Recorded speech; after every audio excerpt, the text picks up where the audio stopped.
संसार की हर शय का बस इतना फसाना है, एक धुंध से आना है, एक धुंध में जाना है। म्हारी रे रायलाने री अमराने री।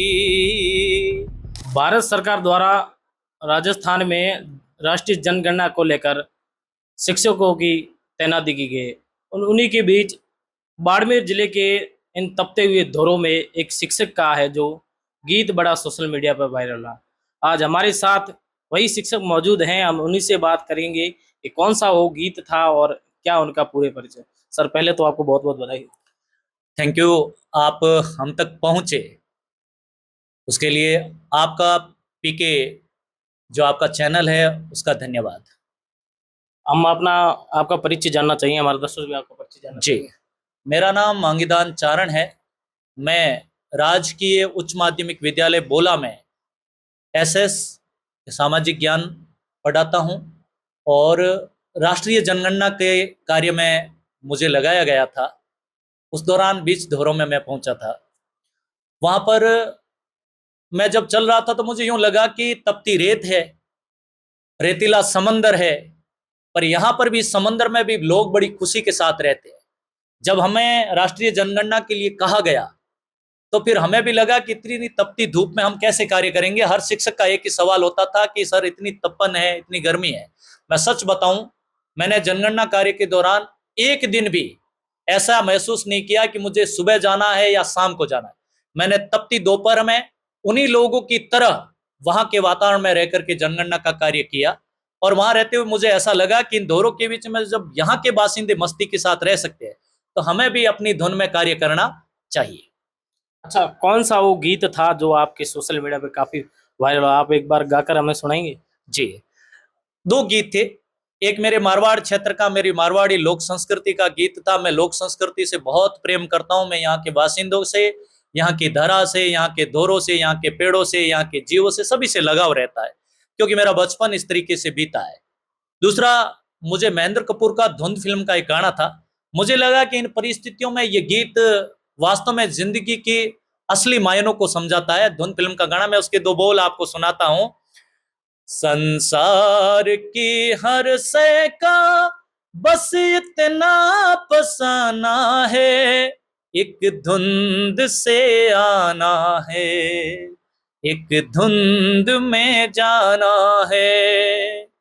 ये राह कहाँ से है, ये राह कहाँ तक है, ये राज कोई राही समझा है न जाना है। संसार की हर शय का बस इतना फसाना है, एक धुंध से आना है, एक धुंध में जाना है। सच बताऊं कि आदमी मुसाफिर है, वो आया है, कल उसी राह पर चल देगा। उसके लिए सुविधाएं मायने नहीं रखती है।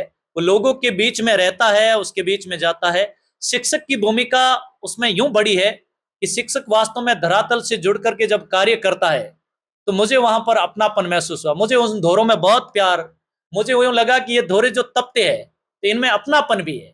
उन धोरों के ऊपर चलते हुए मुझे महसूस हुआ कि जिंदगी का सबसे बड़ा सुख कहीं पर है तो इन धोरों में। जो कोई वादियों में सुख ढूंढता है तो मुझे इन धोरों से प्रेम है। और उस दौरान भी मैंने एक गीत गाया था, मेरे धोरों के बीच का, मेरी धरती का, मेरी जुबान में।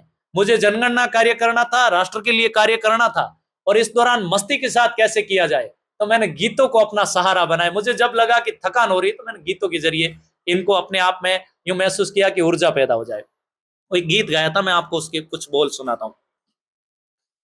म्हारी रे रायलाने री अमराने री, हवे झेडरडी रे रे मनो, हवे माणूड़ा रे मानसिया रे, होवे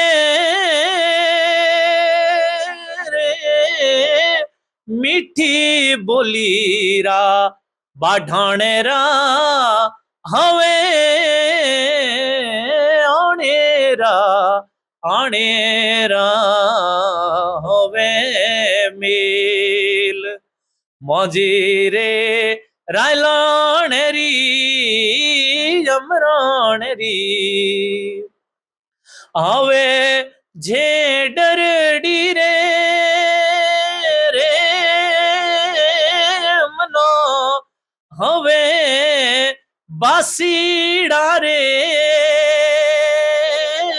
रे मनसिया रे हवे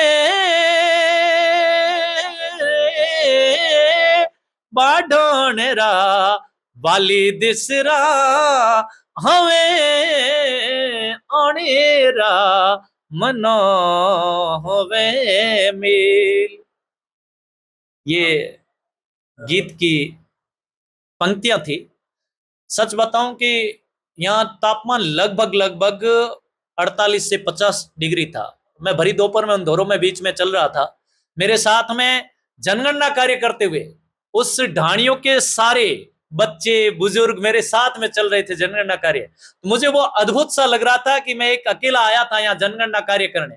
आमतौर पर लोग घरों के दरवाजे नहीं खोलते। मैंने सुना है कि शहरों के अंदर बड़ी मकानों में लोग दरवाजे नहीं खोलते, शिक्षक वहां पर खड़ा खड़ा बजाता है और अंत में थक आ करके वापस चला जाता है। मुझे उन ढाणियों में बहुत प्यार मिला।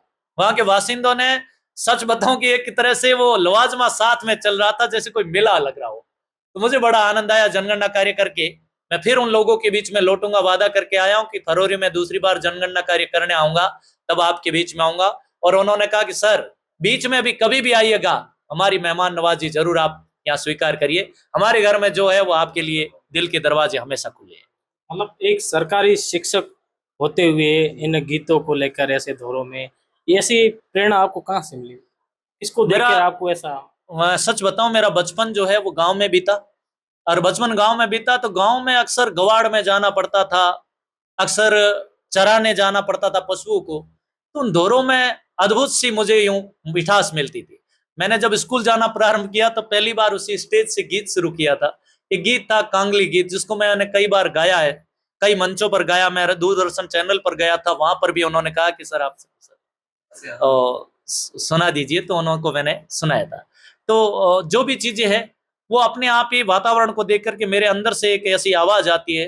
ना मुझे कोई ऐसा कोई वाद्य यंत्र बजाना आता है, मेरी अपने मन की भावनाएं हैं जिनको मैं व्यक्त करता हूँ। तो ये बारजी बात है, सरकारी शिक्षक है, इनका एक गीत था जो धोरों में काफी वायरल हो रहा था, बाड़मेर के धोरों में।